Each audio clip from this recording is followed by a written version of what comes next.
We understand that Manchester United are edging closer to a deal for the Barcelona midfielder Frenkie de Jong. Michael Bridges alongside me on set to talk all things transfers this morning. Good morning. Manchester United edging closer. Yes, it's something my colleague Dharma Chef's been following this summer. I just got off the phone to him a little bit more on this deal. And yeah, close to agreeing a deal for Frenkie de Jong. It's great news for Erik ten Hag. It's a player he's wanted all summer. Sky Sports News has been told the clubs have a broad agreement on the fee, around €65 million, plus performance-related add-ons.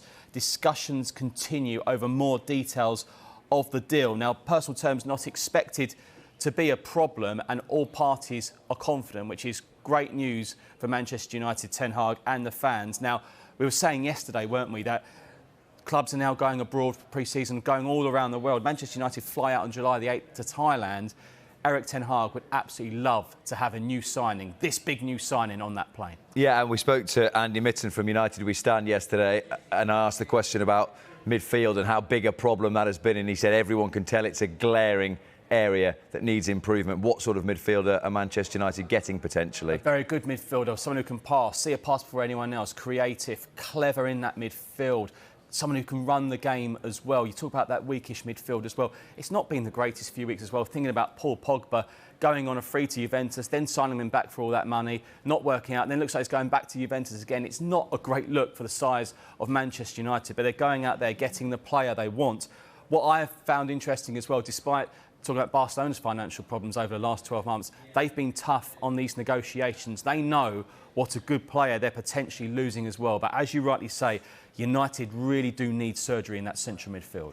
So that's one player potentially arriving in Manchester. What about another player leaving the city, Gabriel Jesus? Yeah, Gabriel Jesus close to signing for Arsenal. So we'll get more on that during the afternoon here on Sky Sports News. We're hearing that he's potentially in London sealing that move. But what we do know is that he does want to play under Mikel Arteta, a manager he knows very well from his day at Manchester City when Mikel Arteta was assistant manager to Pep Guardiola. And we found out over the last few weeks that Jesus and Arteta had a very good working relationship there as well. Now, Jesus was used as a first team as a #1 striker in the final few weeks for Manchester City, but he's never been able to fully nail down that #9 position. Obviously, there's been times where City have not played without a striker, and he's been on the bench. He now has the opportunity to go to Arsenal and be their #1 striker, and that's what Edu has said to him week after week. And he said to his advisors, "You will be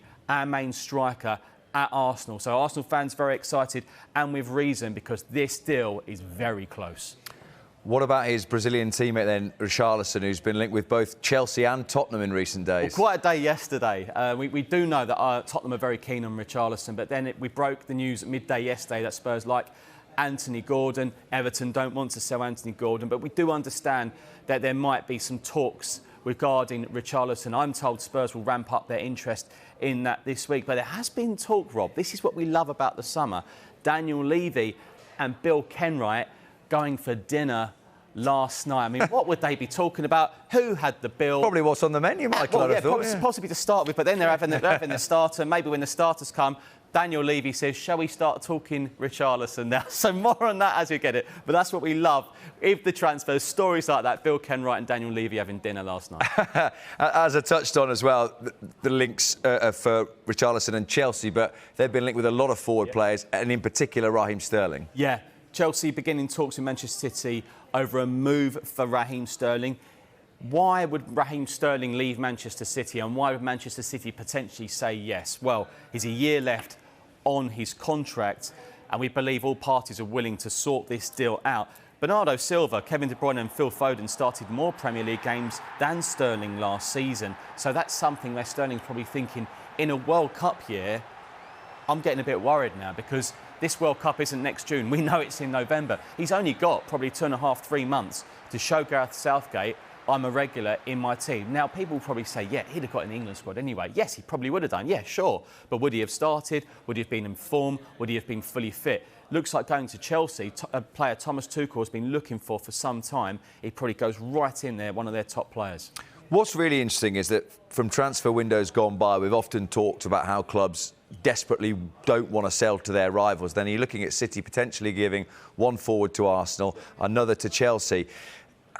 Is there a case that maybe they don't even see them as huge threats anymore, or would it be a massive surprise to see them go to these two clubs? There is that as well, but I think Pep Guardiola, he's always said it to our colleagues up in Manchester, where he said, look, I want players 110% committed to this football club. If they want to move on, they can move on. Now, we all know it's never as simple as that, but Gabriel Jesus has been a wonderful servant to Manchester City, but City have brought in a couple more attackers, one of them Erling Haaland, and then so he goes with his best wishes. Raheem Sterling has given him wonderful service, 1 year left.